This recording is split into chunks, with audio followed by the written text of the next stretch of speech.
So hello, कैसे हैं आप सब। उम्मीद करते हैं आप सभी बहुत ही अच्छे होंगे। तो हम सब यहाँ पे फिर से आ चुके हैं कॉन्ट्रैक्ट कॉस्टिंग के साथ में। और आज अपनी क्लास नंबर 3 है कॉन्ट्रैक्ट कॉस्टिंग का। आज थोड़ा सा फॉर्मेट देखेंगे, प्रोफॉर्मा देखेंगे हम लोग, और फिर क्लास नंबर 4 से इस चैप्टर का प्रैक्टिकल क्वेश्चंस करना हम लोग शुरू कर देंगे। चलिए थोड़ा सा समझते हैं कॉन्ट्रैक्ट कॉस्टिंग के बारे में। हमने ऑलरेडी पढ़ लिया कॉन्ट्रैक्ट कॉस्टिंग क्या होता है। हमने देख लिया कि कॉन्ट्रैक्ट कॉस्टिंग तब यूज करते हैं जब हम कोई एक नया सामान बनाते हैं, नया कुछ कोई गुड्स काम करते हैं, किसी नई चीज पे काम करते हैं, तो उसे कॉन्ट्रैक्ट कॉस्टिंग करते हैं। इसको थ्योरी पार्ट में 2 क्लासेस में सीख लिया। ठीक है, मैं आपको ये पढ़ाया था कि कॉन्ट्रैक्ट कॉस्टिंग को ही हम लोग जॉब कॉस्टिंग भी बोल सकते हैं। डिफरेंस क्या होता है जॉब कॉस्टिंग और इस कॉस्टिंग में, कॉन्ट्रैक्ट कॉस्टिंग में, कि जो जॉब कॉस्टिंग होता है वो छोटे समय के लिए होता है एंड द कॉन्ट्रैक्ट कॉस्टिंग एक बड़ा समय, ज्यादा समय के लिए होता है। जैसे हम एग्जांपल देखा, मान लीजिए कि कंस्ट्रक्शन की बात हो गया, आपको मान लीजिए कि आपका स्कूल हो गया, ठीक है। अब आपके स्कूल को पूरा तैयार करना है, ठीक। मान लीजिए मैंने कहा कि आपको पूरा यूनिवर्सिटी ऑफ इलाहाबाद को तैयार करना है, फिर से उसको नया बनाना है पूरा, हाँ। तो ये कॉन्ट्रैक्ट कॉस्टिंग है, ठीक है ना। बात समझ आ रहा है आपको? Yes sir. तो हर इसमें क्या होता है, इसमें नया नया काम हमेशा होता है, नई नई चीजें होती हैं और लंबा समय होता है। तो अगर आप यूनिवर्सिटी ऑफ इलाहाबाद बनाने जा रहे हो, दोबारा स्टार्टिंग से बनाने जा रहे हो, तो ये आपका क्या होगा, ये ज्यादा लंबा समय लगेगा। इतने सारे डिपार्टमेंट्स हैं, इतनी सारी चीजें, फैसिलिटीज हैं, तो उसको बनाने में समय तो लगेगा। तो ये क्योंकि लंबा समय है, इसलिए हम उसको कॉन्ट्रैक्ट कॉस्टिंग कहते हैं। थोड़ा सा परफॉर्मेंस सीखेंगे आज होता क्या है, और फिर देखेंगे आखिर क्या कुछ इसमें किया जा सकता है। देखिएगा, फर्स्ट ऑफ ऑल चैप्टर बहुत इजी है। चैप्टर क्या है, बहुत इजी है। 20 मार्क्स यहाँ से स्कोरिंग है पूरा आपके हाथ में, बस ऐसे उठा के रखना है फिर से जेब में, जैसे मैं आपको पहले भी कर चुका है। देखते हैं यहाँ पे कॉन्ट्रैक्ट कॉस्टिंग होता है क्या है। आप इस फॉर्मेट को देखिएगा, फॉर्मेट बनाना क्या है। जैसे प्रोसेस कॉस्टिंग में क्या होता है, प्रोसेस कॉस्टिंग में हमें एक प्रोसेस, फिर 2 प्रोसेस, फिर 3 प्रोसेस ले जाना पड़ता है। वैसे यहाँ पे नहीं होता। यहाँ पे यहाँ पे हार्डली अगर आपका होगा तो 2 प्रोसेस, 2 चीजें हार्डली अगर हुआ तो ठीक है, अदरवाइज एक में काम हो जाता है। बहुत बार ऐसा क्वेश्चन आएगा जब आपको 2 अकाउंट्स बनाने पड़ सकते भी हैं। तो डिपेंडिंग अपॉन मैं बताऊंगा जब क्वेश्चन को हम लोग करेंगे। तो आज थोड़ा सा परफॉर्मेंस सीखते हैं। देखिए करेंगे क्या यहाँ पे, आप लिखोगे पर्टिकुलर्स, अब आप लिख दो अमाउंट, लिख लो पर्टिकुलर्स, यहाँ पे लिख लो अमाउंट, ठीक है। हाँ सर, अब देखिएगा, समझने की कोशिश कीजिएगा। यहाँ पे देखिए आप यहाँ पे क्या लिखोगे। सबसे पहले हमने देखा भी है कि एक्सपेंसेस हमारा होता है, हमने ऑलरेडी जितने प्रैक्टिकल चैप्टर्स हमने पढ़ा अभी तक, हमने हर बार देखा कि शुरुआत 3 चीज होती है यहाँ पे। कहाँ पे, मटेरियल, लेबर, एक्सपेंसेस। तो यहाँ पे वही काम शुरुआत करेंगे मटेरियल से ध्यान रखिएगा। शुरुआत आपका होगा 2 मटेरियल से, 2 लेबर से, 2 ओवरहेड, या आप एक्सपेंसेस लिख लीजिए अब यहाँ पे। आप इससे चीजों क्या करो, फिगर आप इसके क्वेश्चन को अपना शुरुआत करोगे, ठीक है, ध्यान रखिएगा।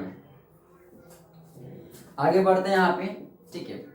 और देखिए मान, क्योंकि कॉन्ट्रैक्ट कॉस्टिंग है, लंबा समय है, नहीं समय, जैसे बिल्कुल लंबा समय है, ठीक है। मान लीजिए मैंने आपको कहा कि आपको यूनिवर्सिटी ऑफ इलाहाबाद को ही बनाना है पूरा, तो कितना समय लगेगा बनाने में, मुझे आप ये बताओ। क्या ये समय बन सकता है, पॉसिबल है? सर बन सकता भी है, नहीं बन सकता भी, चांसेस है। अब जैसे आप देख लीजिए, एग्जांपल देख लीजिए, जैसे मान लीजिए मंदिर बन रहे हैं, ठीक है, बन रहे हैं, तो राम मंदिर बन रहा है आपका, ठीक है, एग्जांपल के तौर पे। तो क्या एक साल में बन जाएगा? नहीं, समय लगेगा ना, 2 साल 4 साल लगेगा बनाने में उसको। क्या ऐसा तो नहीं है कि एक दिन का खेल है बन जाएगा, पॉसिबल नहीं। आपको पूरा इलाहाबाद को बिल्ड करना, पूरा बनाना स्टार्टिंग से बना लोगे एक साल में, पॉसिबल ही नहीं यार, कैसे बात करो। अच्छा नया ब्रिज, आपको वो देखो, कोई हाईवे देख लो आप, ठीक है, एकदम पूरा, जैसे मान लीजिए सपोज कीजिए कि कोई ओवरब्रिज बनाना है आपको, तो इन सभी चीजों तो समय लगता है बनाने में। एक दिन का 2 दिन का खेल तो है नहीं यार, आज स्टार्ट किए कल बन जाएगा, पॉसिबल है क्या? नहीं पॉसिबल है ना, ठीक है। जैसे तो यही होता है कॉन्ट्रैक्ट कॉस्टिंग हमारा। मैं मान के चलता हूँ, मान लीजिए कि हम चाहते हैं, मान के चला मैं एग्जाम्पल तौर पे कि ये मेरा गुड्स है। मान लीजिए मैं जिस सामान की बात कर रहा हूँ, जिस क्वेश्चन की बात यहाँ पे हो रही है, मान लीजिए वो चीज 5 ईयर्स में बनने वाला है। कितने ईयर्स में बनने वाला है? 5 ईयर्स में वो चीज बनेगा। मान लीजिए मैंने एक कॉन्ट्रैक्ट लिया हुआ है बनाने का, ठीक है, यूनिवर्सिटी ऑफ इलाहाबाद। मैंने कहा कि मैं पूरा यूनिवर्सिटी ऑफ इलाहाबाद नया बना दूंगा। कितने सालों में? 5 सालों में, 5 ईयर्स में मैं पूरा यूनिवर्सिटी ऑफ इलाहाबाद नया बना दूंगा। 5 ईयर्स में बनाऊंगा, हाँ सर।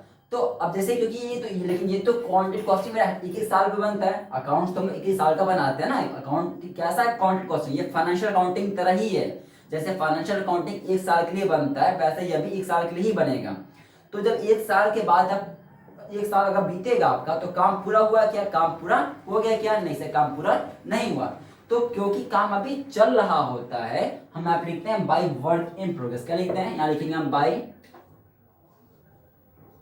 वर्क इन प्रोग्रेस, जितना काम हमारा प्रोग्रेस में भी है। बात समझ में आ गया? हाँ सर, ध्यान रखिएगा।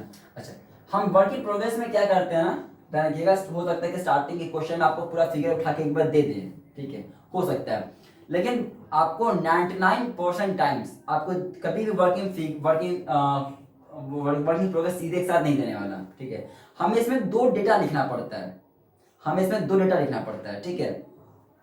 कौन सा, मैं लिख देता हूँ, एक्सप्लेन करता हूँ आपको। एक होता है वर्क सर्टिफाइड, एक होता है work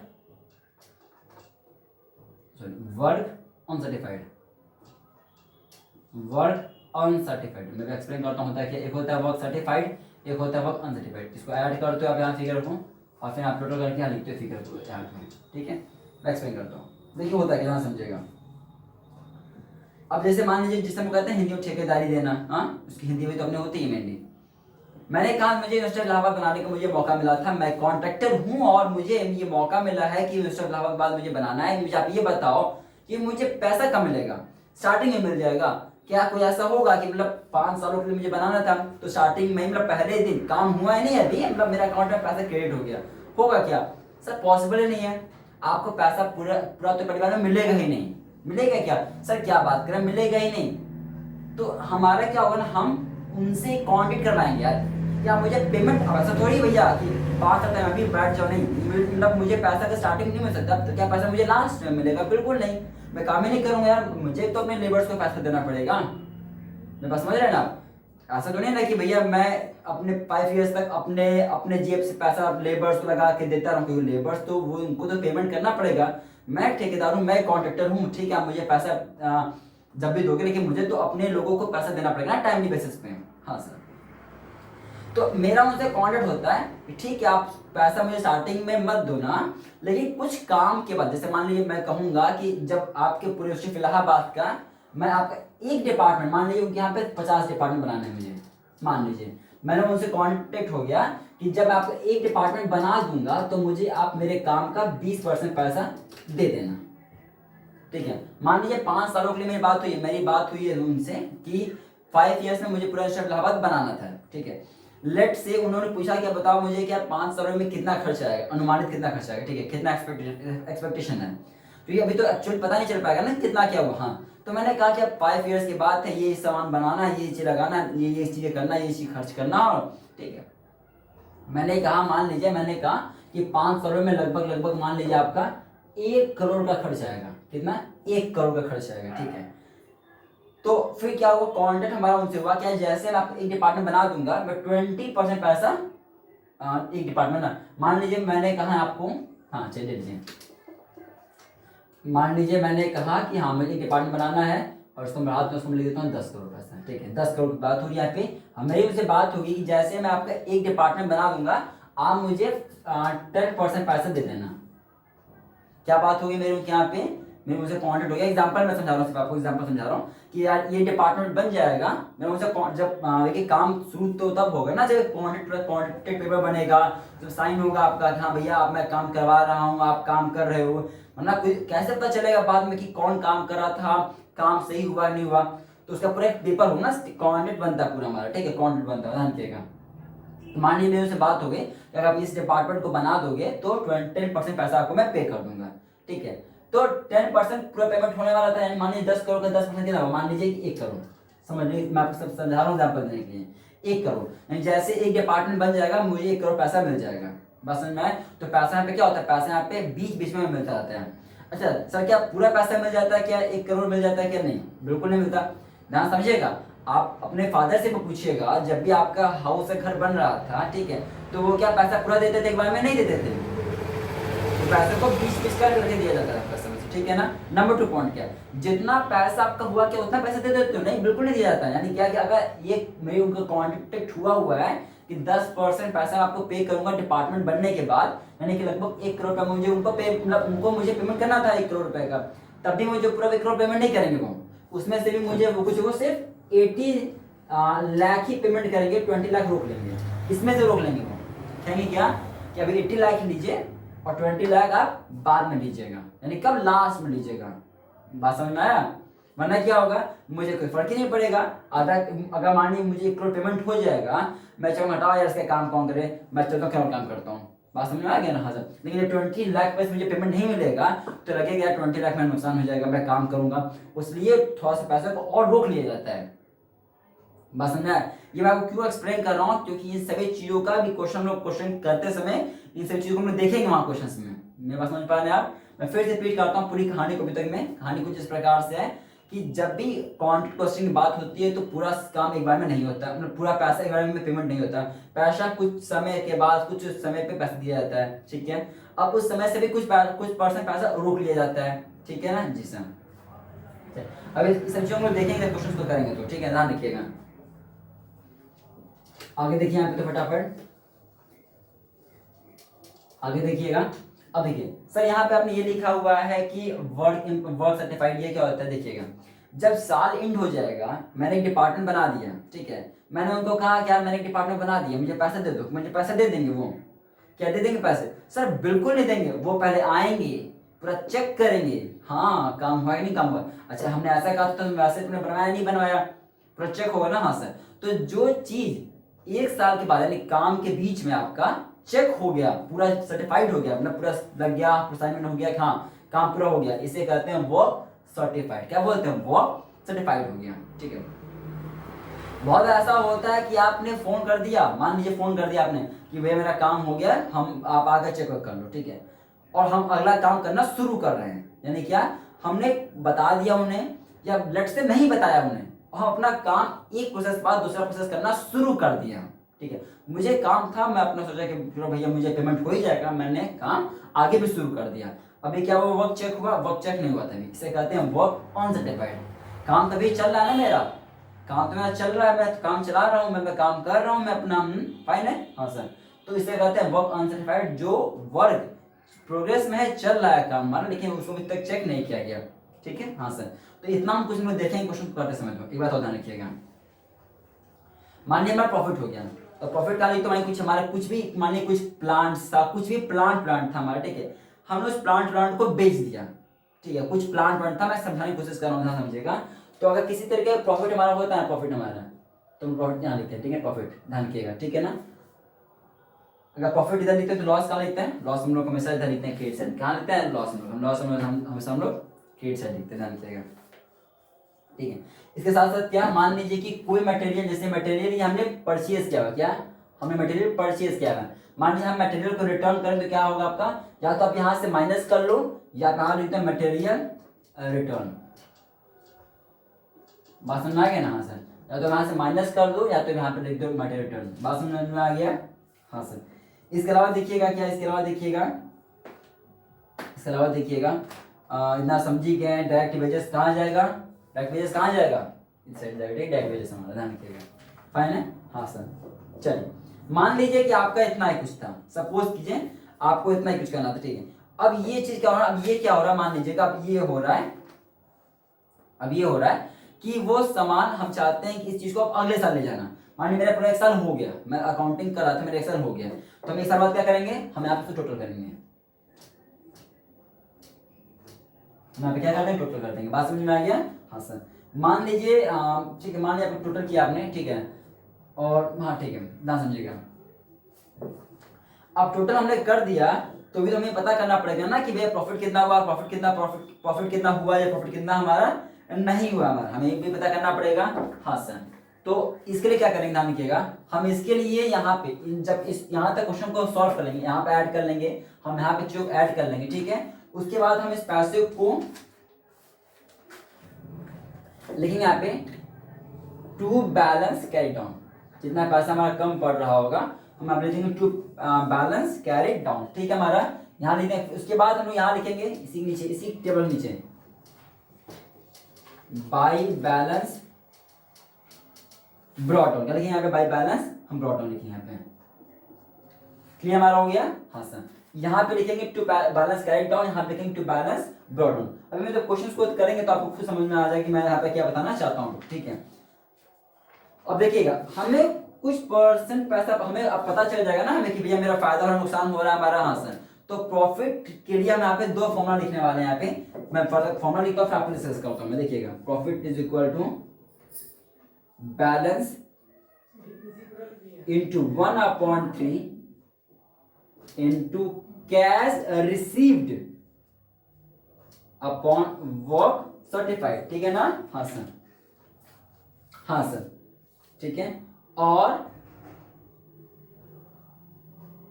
balance into 2/3 into cash received upon work certified. ध्यान रखिएगा, ध्यान रखिएगा, ध्यान रखिएगा। चलिए फाइन, तो ये हमारा फॉर्मूला। ठीक है, ध्यान रखिएगा, मैंने फॉर्मूला लिख दिया यहाँ पे। अब देखिए आपने इसको बैलेंस किया पैसा यहाँ पे, एक साल मानी मेरा हो गया। अब हम चाहते हैं इसको अगले साल भेजना। हम चाहते हैं मेरे काम, एक साल का काम हो गया, हम चाहते हैं इसको अगले साल भेजना। तो हमने यहाँ पूरा काम किया यहाँ तक में। हाँ सर, हम आप लिखेंगे टू बैलेंस ब्रॉट डाउन। लिखेंगे आप आप लिखेंगे टू बैलेंस, हम आप लिखेंगे brought down, sorry carried down, क्योंकि पैसा भी यहाँ पे आने वाला है। ठीक है, यहाँ लिखिए हमने। अब हमें यहाँ पे थोड़ा निकालना पड़ता है कि प्रॉफिट हुआ या लॉस हुआ हमारे तक में। अब ध्यान रखिएगा, अगर आपका जो काम है, अगर जो आपने वर्क सर्टिफाइड किया, ध्यान रखिएगा ये इस पे डिपेंड करता है। अगर आपका जो वर्क सर्टिफाइड है, ठीक है, अगर वो कॉन्ट्रैक्ट प्राइस का, वो कॉन्ट्रैक्ट का जितने का कॉन्ट्रैक्ट था, very very very very important है, ध्यान समझिएगा, वेरी इंपॉर्टेंट चीज डिस्कस करना चाहते हैं, ध्यान रखिएगा। अगर वर्क जो आपका वर्क सर्टिफाइड हुआ है, अगर आपका जो वर्क सर्टिफाइड है, जो अगर वो कॉन्ट्रैक्ट का 20% से कम है, तो 25% से, अगर वो 25% से यानी कि 1/4 से कम है, लेस देन है, ठीक है, लेस देन है, तो कुछ भी प्रॉफिट ट्रांसफर नहीं करेंगे। तो कुछ भी प्रॉफिट ट्रांसफर नहीं करेंगे, यानी ये पैसा और यहाँ फिर आप नीचे लास्ट लिखेंगे, यहाँ पे आप लिखेंगे टू आपका, ये टू आपका है, टू आपका है, यहाँ लिखेंगे आप टू वर्क इन प्रोग्रेस, और पूरा पैसा वर्क इन प्रोग्रेस में आ जाएगा, पूरा पैसा वर्क इन प्रोग्रेस में आ जाएगा। बात समझ आ गई ना? अगर आपका ये वर्क सर्टिफाइड लेस देन 1/4 होता है, लेस देन 1/4 होगा, तो कुछ भी पैसा प्रॉफिट ट्रांसफर नहीं करेंगे हम लोग। मतलब मानिए क्वेश्चन ने कहा कि कॉन्ट्रैक्ट प्राइस आपका 1 लाख का था, ठीक है, और आपने क्वेश्चन को सॉल्व किया, पता चला कि हमारा वर्क सर्टिफाइड सिर्फ 20,000 है, 20,000 है। मुझे ये बताओ, क्या ये 25% है? क्या ये लेस देन, क्या ये 1/4 है? नहीं है ना सर, क्योंकि 1 लाख का 1/4 25% होता है। यानी अगर वर्क सर्टिफाइड 25,000 तक होता तब प्रॉफिट ट्रांसफर करते हैं। अगर 1/4 तक मेरा वर्क सर्टिफाइड है, हम कुछ भी प्रॉफिट ट्रांसफर करके, हम प्रॉफिट नेट ट्रांसफर करके पूरा पैसा बाकी प्रोग्रेस में लिख देंगे और फिर इसको भेजेंगे अगले साल पे। बात समझ में आ गया? हाँ सर, हाँ सर। लेकिन मान लीजिए ये रूल 1 है, ये रूल 1 था, ये क्या, ये रूल हमारा 1 है कि अगर काम हमारा 25% से कम हो तो क्या करेंगे। रूल 2, अगर मान लीजिए मेरा काम 1/4 से ज्यादा है और 1/2 से कम है, यानी कि वो काम मेरा 25% से ज्यादा है और 50% से कम, 50% नहीं उससे कम, मैं मान लीजिए 49% तक भी अगर मेरा काम है, वहां तक मेरा काम है। बात समझ में आ गया? 49% तक, 50% नहीं, कम, ठीक है। तो हम रूल लगाएंगे, तो हम फॉर्मूला लगाएंगे, कौन सा? हम फॉर्मूला लगाएंगे ये वाला, हम प्रॉफिट निकालेंगे। प्रॉफिट निकालने फॉर्मूला क्या होगा? प्रॉफिट फॉर्मूला होगा बैलेंस, यानी ये जो बैलेंस पैसा, ये बैलेंस है, balance into 1/3 into cash receive, जो पैसा मिल गया आपको, upon work certified, upon work certified. बात समझ में आ गया? हाँ सर। सर ऐसा भी तो हो सकता है ना, ऐसा भी सर हो सकता है ना हमारा, सर ऐसा भी हो सकता है ना हमारा कि हमारा काम 1/2 ज्यादा हो, बिल्कुल हो सकता है। रूल 3, अगर हमारा काम 1/2 से ज्यादा है और 90% तक है, कितना? 90% तक है हमारा, ठीक है, तो यानी 50% या उससे ज्यादा और 90% तक है, ठीक है ना, तो अब फॉर्मूला लगाएंगे ये वाला, हम प्रॉफिट ट्रांसफर करेंगे इस फॉर्मूले से। बैलेंस इसको ना इससे ये इस मेथड को यूज करेंगे, balance into 2/3 into cash received upon work certified. बात समझ में आ गया? हाँ सर। जैसे मान लीजिए मैं आपको समझा रहा हूँ, यहाँ पे मान लीजिए हमारे यहाँ पे था, लेट्स से यहाँ पे मेरा मान लीजिए आ रहा है 10,000 आ रहा है, मान लीजिए नहीं 10 नहीं ले रहा हूँ मैं, आप ले रहा हूँ 30,000 ले रहा हूँ मैं, समझाने का, ठीक है ना? बात समझ आ गया? मान लीजिए मैं 30,000 में आ रहा था, ठीक है? हाँ सर। तो यहाँ पे क्या हो जाएगा आपका, यहाँ पे क्या निकलेगा वैल्यू आपका आ जाएगा, मान लीजिए आपका आ जाएगा 30,000 इंटू 2/3। मान लीजिए एग्जाम्पल में दे रहा हूँ, सिर्फ एग्जाम्पल में दे रहा हूँ आपको समझाने के लिए। हमारा कैश रिसीप्ट है मान लीजिए 10,000 है, मान लीजिए, ठीक है? और मान लीजिए मेरा वर्क सर्टिफाइड भी है, क्या लेते हैं, हमने ले लिया 20,000, मान लीजिए मेरा कितना 20,000 है, ठीक है ना? हाँ सर। तो ये कटेगा 1, ये कटेगा 2, ये 2 कट गया, ये कटेगा 1, 10,000 कितना आ जाएगा मेरा 10,000 आ जाएगा। तो हम बैलेंस में लिखेंगे 10,000, और जो कितना पैसा बच गया तो यहाँ पे मुझे बैलेंस करना पड़ेगा ना, यहाँ पे 30 था, यहाँ पे 10 आ गया, तो 20,000 बच रहा है, ये पैसा चला जाएगा वर्किंग प्रोग्रेस में। कहाँ चला जाएगा? वर्किंग प्रोग्रेस में, जो जाएगा अगले साल। कहाँ जाएगा? जो जाएगा अगले साल जाएगा। बात समझ में आ गया? हाँ सर। सर ये बताइए 90% के ऊपर होता है क्या करेंगे? ध्यान रखिएगा, अगर काम में 90% के ऊपर होता है तो हमें मान के चलते हैं मेरा काम ऑलमोस्ट कंप्लीट हो गया। अगर मेरा काम 90% के ऊपर हो गया तो हम ये लेके चलेंगे मेरा काम हो गया, ठीक है ना? हाँ सर। हम मान चलेंगे मेरा काम ऑलमोस्ट फिनिश्ड होने वाला है। अब ध्यान रखिएगा, अब देखिए अगले साल क्या करेंगे आप। अब जब अगले साल जब हम लोग चीजों को ट्रांसफर करेंगे तो फिर क्या करेंगे? इसी वर्क इन प्रोग्रेस से क्वेश्चन को शुरुआत करेंगे। अब यहाँ पर सबसे ऊपर मानिए हमारा इनकम्प्लीट प्रोसेस था, क्वेश्चन क्या था कि 2 साल 3 साल का दिखाना पूरा आपको, तो 1 साल का बन गया हमारा, खत्म कहानी। अगर क्वेश्चन क्या आएगा आपको बनाना 1 साल का, तो यहाँ पे छोड़ दो पूरे मार्क्स आपके हाथ में। लेकिन मानिए क्वेश्चन ने कहा कि 2 साल का दिखाओ, 3 साल का दिखाओ, तो फिर क्या करेंगे? हम इस वर्क इन प्रोग्रेस के पैसों को उठाएंगे यहाँ पे और फिर इसे एक नया टेबल बनाएंगे और इस बात करेंगे स्टार्टिंग यहाँ से, वर्क इन प्रोग्रेस इस पैसे को 20,000 से। फिर उस क्वेश्चन में जो भी चीज देगा हम उसको उतारते चलेंगे और क्वेश्चन सॉल्व होता चला जाएगा हमारा, कुछ भी डिफिकल्टीज में नहीं रहेगा, ध्यान रखिएगा। अच्छा, तो आप लोग इसको लिख लीजिएगा प्लीज। तो अगर मेरा 90% के ऊपर हुआ तो फॉर्मूला क्या लगेगा? ध्यान रखिएगा, अगर 90% के ऊपर होता है तो मेरा फॉर्मूला क्या लगेगा? फॉर्मूला लिख लीजिएगा आप लोग, फॉर्मूला लिख लीजिएगा। प्रॉफिट, मैं बोलता हूँ लिख लीजिए, वीडियो का पॉज करके। Profit is equal to estimated profit into work certified upon cash received. ठीक, इसका उल्टा हो जाता है हमारा, ठीक है? Profit sorry estimated profit into work certified upon cash received हो जाता है, ठीक है? एक फॉर्मूला ये भी लगा सकते हो आप, या फिर आप लगा सकते हैं formula estimated profit into work certified upon counted price into cash received upon work certified. चाहिए इसको मैं आपको ऐसा करता हूं, इसके जब हम लोग प्रैक्टिकल क्वेश्चन सॉल्व करेंगे तब आपको एक्सप्लेन करूंगा, ज्यादा बेटर समझ में आएगा आपको। क्लियर आपको हो गया? हाँ सर। तो बस यही फॉर्मूला, यही सब चीजें हमें आप लगाना है, बाकी कुछ इसमें डिफिकल्टी है नहीं सकते में, ठीक है? इस चैप्टर में कुछ भी डिफिकल्टी नहीं है। आप क्वेश्चन को जब करेंगे ना तो बिलीव करिएगा इस चैप्टर आपको सबसे आसान चैप्टर लगेगा पूरी बुक का। चलिए फिर मिलता है अगली क्लास में, जब प्रैक्टिकल क्वेश्चन साथ में, तो आप अच्छे से समझ पाएंगे आखिर कौन सी चीज कहाँ पे लिखना और इस चीज का क्या कहानी, क्या रूल होने वाला, ठीक है? ऑल द बेस्ट, मिलते हैं आपसे क्लास नंबर 4th में, ठीक है? Bye bye.